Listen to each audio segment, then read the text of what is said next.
Sociology की definition देखेंगे। ठीक है, sociology is the science of society और ऑफ सोशल फिनोमिना, ये हमारा कहा था एल.एफ. वार्ड ने।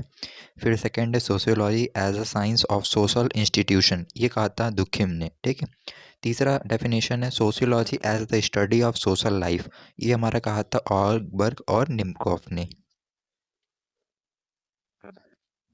फिर हम सोशियोलॉजी की स्कोप की बात करेंगे, तो अगर हम सोशियोलॉजी का स्कोप देखें तो इन 7 टॉपिक में सोशियोलॉजी का स्कोप है। पहला है सोशल इंस्टीट्यूशन में, जैसे हमारा फैमिली हो गया या एजुकेशन हो गया, रिलीजन हो गया। ठीक है, दूसरा है सोशल ग्रुप, जैसे हमारा कम्युनिटी हो गई या ऑर्गेनाइजेशन हो गया।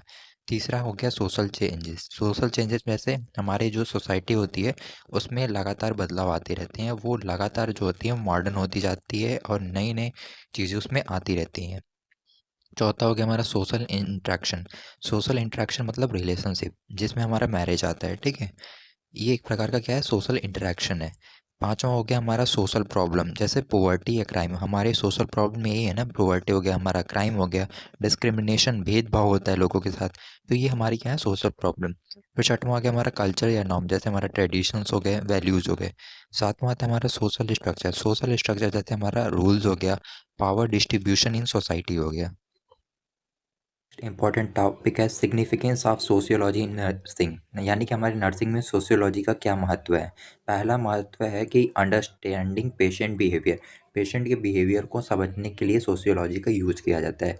दूसरा होता है हॉलिस्टिक पेशेंट केयर, पेशेंट को हॉलिस्टिक केयर प्रोवाइड करने के लिए यूज़ किया जाता है सोशियोलॉजी का। तीसरा है इफेक्टिव कम्युनिकेशन, इफेक्टिव कम्युनिकेशन के लिए जो है सोशियोलॉजी का यूज़ किया जाता है। चौथा सोशियोलॉजी का जो यूज़ किया जाता है हेल्थ एंड इलनेस पैटर्न को समझने के लिए किया जाता है। पाँचवाँ होता है इम्प्रूविंग पब्लिक हेल्थ, यानी कि पब्लिक हेल्थ को इम्प्रूव करने के लिए सोशियोलॉजी का यूज किया जाता है। अगला है कल्चरल सेंसिटिविटी, सोशियोलॉजी क्या है, ये कल्चरल सेंसिटिविटी भी रखती है। नेक्स्ट है हमारा enhancing team work, team work को जो होता है वो इन्हेंस करने के लिए सोशियोलॉजी का यूज किया जाता है। और अगला जो है understanding social issue, social issue को जो होता है वो समझने के लिए भी सोशियोलॉजी का यूज किया जाता है। नेक्स्ट अगर हम नेक्स्ट इंपॉर्टेंट टॉपिक को देखें तो वो होता है हमारा कास्ट। कास्ट क्या होता है, एक सोशल स्ट्रेटिफिकेशन सिस्टम होता है जहाँ पीपल्स जो होते हैं वो अलग अलग ग्रुप्स में जो होते हैं वो जन्म लेते हैं। जैसे हमारा क्या हो गया कास्ट, कास्ट में क्या होता है कि अलग अलग सोशल ग्रुप, जैसे कोई हिंदू हो गया, कोई मुसलमान, इनमें क्या होता है क्या कि पर्सन का जो होता है वो जन्म होता है। तो इस यही चीज़ इसमें बताई गई है डेफिनेशन में। और ये बेस्ड होता है heredity, occupation, customs with the little mobility. अगर हम रोल ऑफ नर्स देखें जो कास्ट अफेक्टेड सोसाइटीज़ होती हैं, उसमें सबसे पहला जो नर्स का रोल होता है वो होता है प्रोवाइडिंग इक्वल केयर, यानी कि जो नर्स होती है उसे इक्वल केयर प्रोवाइड करना चाहिए। उन्हें जो है भेदभाव नहीं करना चाहिए, डिस्क्रिमिनेशन नहीं करना चाहिए। दूसरा होता है cultural sensitivity, understand caste related health beliefs and to ways to offer better care. ठीक। थर्ड होता है अवेयरनेस एंड एडवोकेसी, क्या होता है कि नर्स को जो होता है अवेयरनेस फैलाना चाहिए। ठीक है, जैसे हमारा डिस्क्रिमिनेशन जो हो रहा है उसके खिलाफ जो होते हैं नर्स को अवेयरनेस देना चाहिए लोगों को। नेक्स्ट इंपॉर्टेंट टॉपिक अपना कल्चर देखेंगे। कल्चर क्या होता है, कल्चर जो होता है वो लैटिन वर्ड कॉलरी से लिया गया है। कॉलरी का जो मतलब होता है वो to tend to the earth and grow, यानी कि पृथ्वी की देखभाल करना और उसे बढ़ाना। ठीक है, कल्चर क्या होता है, एक मैन मेड एनवायरनमेंट होता है जिसमें जो जो हमारा सॉरी पेशेंट ने पीपल जो होते हैं वो अपनी सोसाइटी बनाते हैं और उसमें अपनी लाइफ को सर्वाइव करते हैं। इम्पोर्टेंट नेक्स्ट हमारा इम्पोर्टेंट टॉपिक है कल्चर और सिविलाइजेशन के बीच डिफरेंस। ठीक है, difference between culture and civilization. तो सबसे पहला जो टॉपिक है वो है, या पहला जो पॉइंट है वो होता है कल्चर का कि which we think behave and act, कि हम कैसा सोचते हैं, कैसे बिहेव करते हैं और कैसे एक्ट करते हैं। जबकि सिविलाइजेशन का होता है, सिविलाइजेशन जो होता है वो एडवांस स्टेज होता है ह्यूमन डेवलपमेंट या ऑर्गेनाइजेशन का। कल्चर जो होता है वो रिप्रेजेंट करता है व्हाट वी आर, यानी कि हम क्या हैं, जबकि हमारा जो सिविलाइजेशन होता है वो रिप्रेजेंट करता है व्हाट वी हैव, हमारे पास क्या है। कल्चर जो होता है वो रिफ्लेक्ट करता है हमारे इन रिलीजन, आर्ट, डांस और लिटरेचर में, यानी कि कल्चर में क्या क्या चीज़ें आती हैं, रिलीजियस हो गया, हमारा आर्ट हो गया, डांस हो गया और लिटरेचर हो गया। जबकि सिविलाइजेशन में हमारे लॉ और एडमिनिस्ट्रेशन आते हैं। कल्चर जो होता है वो ग्रो और एग्जिस्ट करता है विदाउट सिविलाइजेशन, जबकि सिविलाइजेशन जो होता है वो ग्रो और एग्जिस्ट नहीं कर सकता विदाउट कल्चर। ठीक है, जो कल्चर है वो higher level of inner refinement है, जबकि जो सिविलाइजेशन होता है वो हायर लेवल होता है जनरल डेवलपमेंट का। जो इम्पोर्टेंट टॉपिक या हेडिंग है वो है trans cultural society. Trans cultural society क्या होती है? ट्रांस कल्चरल सोसाइटी एक ऐसी सोसाइटी होती है जिसमें अलग अलग कल्चर्स के लोग जो होते हैं वो एक सोसाइटी बना के रहते हैं। ठीक है, जैसे हमारा इंडिया होगा, इसमें अलग अलग कल्चर्स के लोग जो होते हैं वो एक साथ मिलके रहते हैं, उसी को क्या बोलते हैं? हम ट्रांस कल्चरल सोसाइटी बोलते हैं। अब हम influence of culture on health and disease, यानी कि जो कल्चर होता है हेल्थ और डिजीज़ को कैसे इन्फ्लुएंस करता है वो देखेंगे। सबसे पहला होता है हाइजीन। अगर हाइजीन नहीं मेंटेन करेंगे, हमारे कल्चर में हाइजीन मेंटेन करना नहीं रहेगा, तो हमें ये डिजीज़ होने के चांसेस ज़्यादा होंगे। दूसरा होता है प्रैक्टिस मेडिकेशन एंड योगा। ठीक है, यही बात इसमें भी है। तीसरा है sitting on floor to eat. ठीक है, ज़मीन पे बैठ के खाना चाहिए। चौथा है कि prepare meal in the earthenware. Next हमारा है keeping home a footwear free zone. ठीक है, नेक्स्ट है using multiple spices in food, यानी कि फूड में हमें मल्टीपल स्पाइसेस का यूज करना चाहिए। प्रिपेयर द फ्रेश फूड, हमें फ्रेश फूड को प्रिपेयर करना चाहिए। ठीक है, सर्व करना चाहिए एक साथ और एक साथ बैठ के खाना चाहिए। ये सारी जो चीज़ें हैं हमारे अगर कल्चर में रहेंगी, ये अगर नहीं रहेंगी तो हमें बहुत सारी जो डिजीज होती हैं वो हो सकती हैं।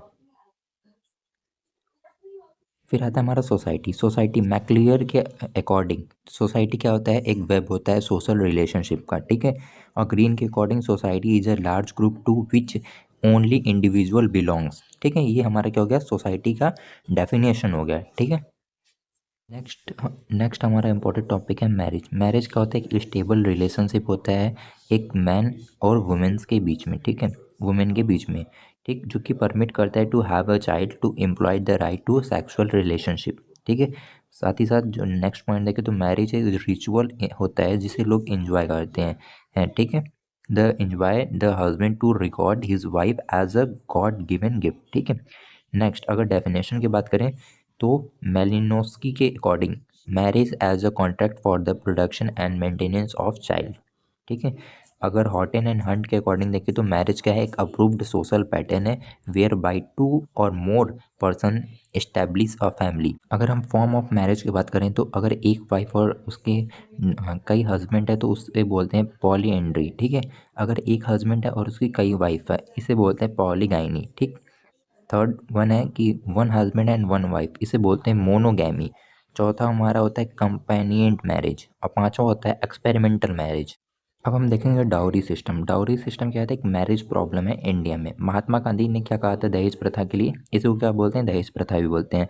दहेज प्रथा के लिए महात्मा गांधी ने बोला था कि the dowry system is a nothing but the scale sale of girl. ठीक है, फैक्टर अफेक्टिंग अगर हम देखें डाउरी सिस्टम, कौन कौन से फैक्टर रिस्पॉन्सिबल हैं इसके लिए, तो पहला होता है कास्ट सिस्टम, दूसरा होता है सोशल कस्टम, तीसरा होता है अनअवॉइबिलिटी ऑफ मैरिज, चौथा होता है फिजिकल हैंडीकैप्स, पांचवा होता है aspiration to money in rich families, और नेक्स्ट होता है false belief of social status. Next important point है हमारा सोशल स्ट्रेटिफिकेशन। सोशल स्ट्रेटिफिकेशन क्या होता है? एक हॉरिजॉन्टल डिवीजन होता है सोसाइटी का into higher and lower social units में। ठीक है, सोशल स्ट्रेटिफिकेशन के अगर कैरेक्टरिस्टिक्स की बात करें तो इसमें दो चीज़ें आती है, पहला ओपन सिस्टम और क्लोज सिस्टम। ओपन सिस्टम क्या होता है? ओपन सिस्टम जो होता है वो अलाउ करता है मोबिलिटी को बिटवीन द सोशल ग्रुप, जबकि क्लोज सिस्टम जो होता है वो रिस्ट्रिक्ट करता है मोबिलिटी को बिटवीन द सोशल ग्रुप्स। अब हमारा नेक्स्ट इंपॉर्टेंट टॉपिक है clinical sociology. Clinical sociology is application of sociological theories method and intervention to improve individual and group wellbeing. Clinical psychology एक क्या होता है? सोशियोलॉजी एक एप्लीकेशन है जिस सोशियोलॉजिकल थ्योरीज या मेथड्स का जो कि इम्प्रूव करता है इंडिविजुअल की और उसके ग्रुप की वेल बींग को। अगर हम इसके यूजेस को देखें तो पहला जो यूज़ होता है वो अंडरस्टैंडिंग पेशेंट बिहेवियर, पेशेंट को बिहेवियर को समझने के लिए। दूसरा improve communication and patient relationship, communication को इम्प्रूव करने के लिए और पेशेंट के साथ साथ जो रिलेशनशिप है पेशेंट के साथ आईपीआर जो होता है उसको भी इम्प्रूव करने के लिए यूज किया जाता है। नेक्स्ट होता है सपोर्ट करने के लिए पेशेंट के मेंटल और इमोशनल वेलबींग को।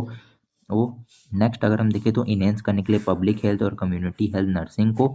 ठीक है, और अगर हम नेक्स्ट देखें तो उस का जो यूज़ किया जाता है क्लिनिकल सोशियोलॉजी का, ethical decision making and policy advocacy में भी यूज़ किया जाता है। अब हम अपना नेक्स्ट इंपॉर्टेंट टॉपिक देखेंगे जिसमें है social welfare programme in India. ठीक है, सोशल वेलफेयर प्रोग्राम किस लिए चलाए जाते हैं? पेशेंट यानी कि लोग कम बीमार पड़े, पेशेंट को जल्दी ही इम्प्रूव किया जा सके उनकी हेल्थ कंडीशन में। ठीक है, इसके लिए क्या किए जाते हैं? सोशल वेलफेयर प्रोग्राम्स चलाए जाते हैं। सबसे पहला इसमें है poverty elevation programme. Poverty elevation programme में सबसे पहला जो प्रोग्राम चलाया गया था वो था Mahatma Gandhi national rural employment guarantee act जी। ठीक है, जो दूसरा प्रोग्राम था वो था प्रधानमंत्री आवास योजना। ठीक, दूसरा जो प्रोग्राम चलाया गया था हेल्थ एंड न्यूट्रिशन के लिए चलाया गया था, उसमें सबसे पहला जो था आयुष्मान भारत था, दूसरा था नेशनल हेल्थ मिशन, तीसरा था मिड डे मील स्कीम। ठीक है, जिसमें क्या कहते हैं बच्चों को फ्री में न्यूट्रिशियस मील जो होता है स्कूल चिल्ड्रन को प्रोवाइड किया जाता था।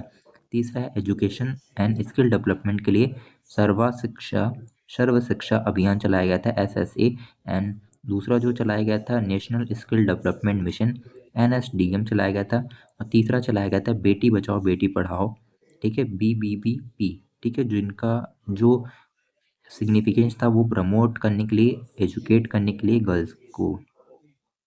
चौथा चलाया गया था social security and pension scheme के लिए, प्रधानमंत्री जन धन योजना, अटल पेंशन योजना। ठीक है, Indira Gandhi national old age pension scheme.